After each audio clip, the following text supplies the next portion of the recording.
Okay, so what I thought would be really maybe helpful instead of like my usual Mandy diatribe writing it down is to actually speak some of this stuff.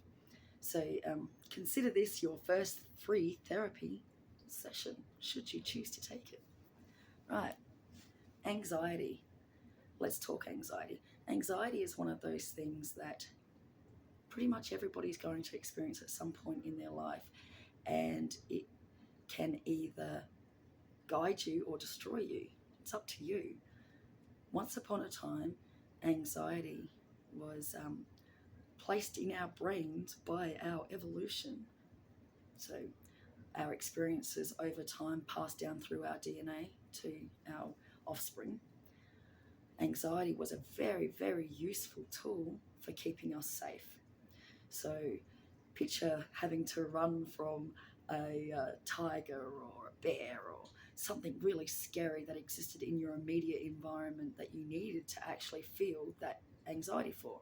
When you felt that anxiety, your body was filled with a rush of chemicals that aided in you either getting away or fighting back.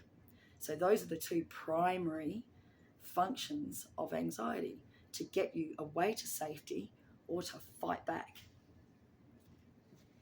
This is called the fight-flight response. There's a third one, and that's freeze. But that one's a little bit less understood. It's also just as valid. Certain situations require us to be still and pretend that we're not there, and maybe the predator will overlook us and not focus its energy on us. So there's those three things: you fight back, you run away, or you pretend that you're not there and hope that the predator doesn't see you. So all three of those thoughts come with that feeling. You feel anxious, you feel afraid, and the thoughts pop through your head. What is there to fear? So your brain starts immediately thinking, God, there must be something. There must be something. My body is feeling like this, so there must be something. So then it starts attaching to various things that are going on in your life, because there's always something going on in our life, right? And we start to focus on the things that are potentially could go wrong or might. You see what I'm saying? So then everything starts to turn into and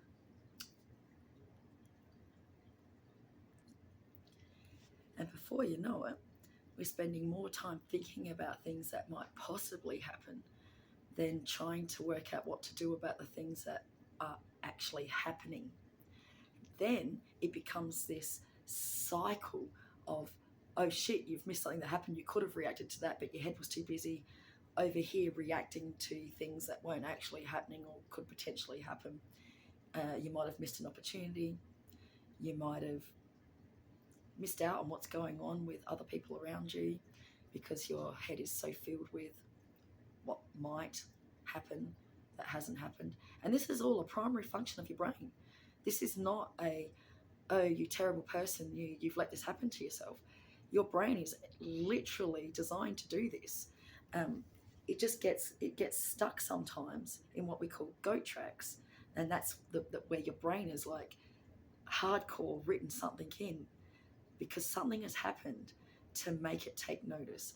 Strong emotional reactions affect our brain chemistry and those neural pathways in our mind.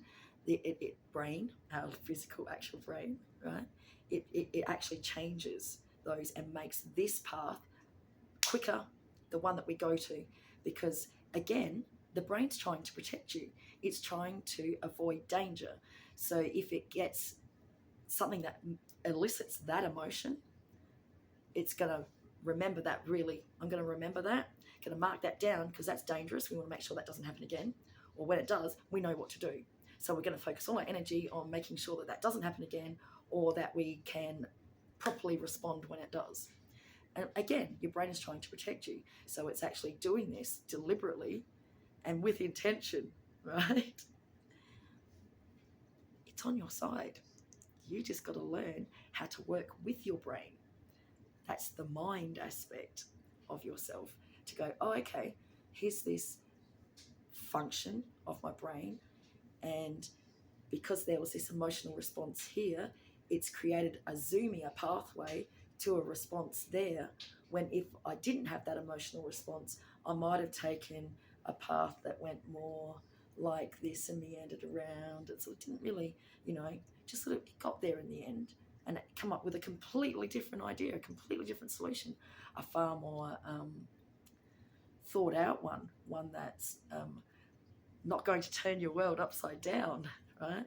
Because you actually don't need it right now, because there's not a tiger chasing you, there's not a bear, but your brain doesn't know that. It knows that emotional response is linked to that level of danger, and we're going to go there every time to make sure that we keep you safe. So what do we do about this? Live with it. That's just life. We're all just great big giant balls of anxiety. Fuck that.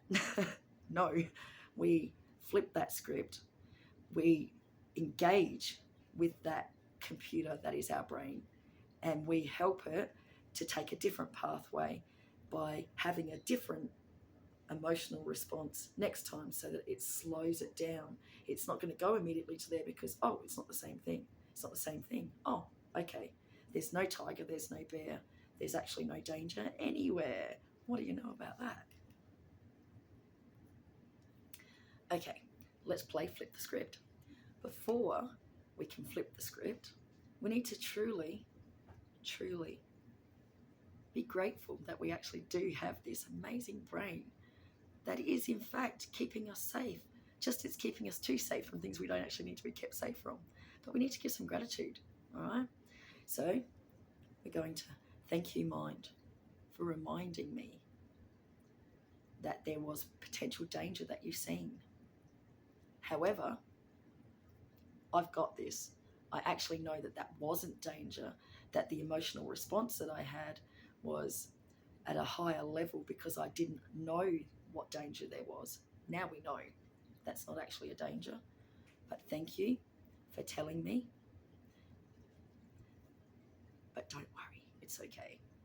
Now, every single time that anxious feeling and anxious thoughts start to pop into your head and you start to think, God, what if, or that could have happened, or something might happen, things that you actually don't know. These are the anxious thoughts. Whenever your mind starts to go, what if, or what could have been, those sort of thoughts, they're the ones that lead us to starting to go down that rabbit hole. You stop and you give thanks to your mind for doing its job. It's literally, that's all it's doing. It's doing its job. It's trying to keep you safe. It's going, okay, there's something that's triggered it that you're not aware of. We don't need to care about that. We really don't. Sometimes we get bogged down in that, trying to work out what those triggers are. You don't need to know what the triggers are.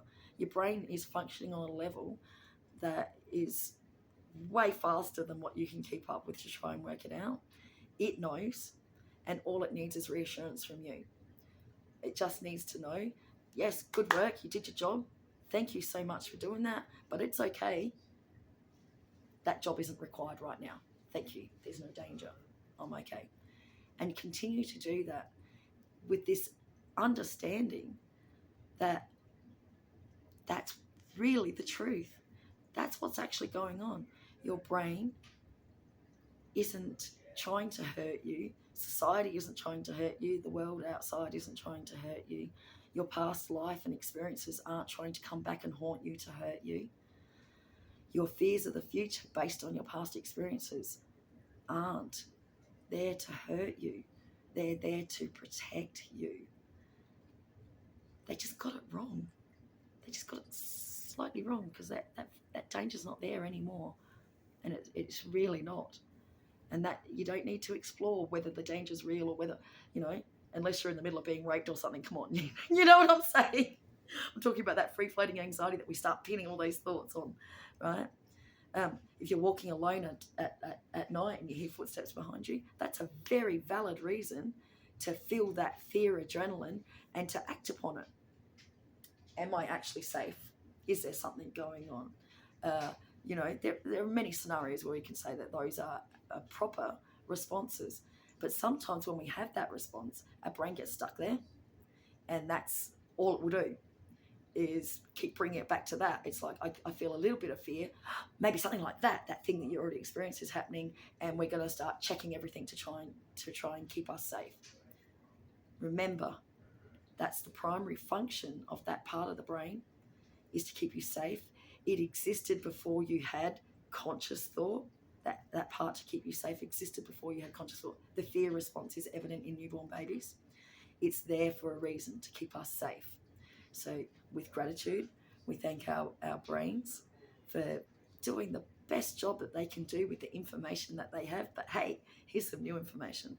There's actually no need to worry about that right now, because that's not happening. There's nothing to worry about. All right, that's session number 1. Tune in. I may or may not do any more. We'll see.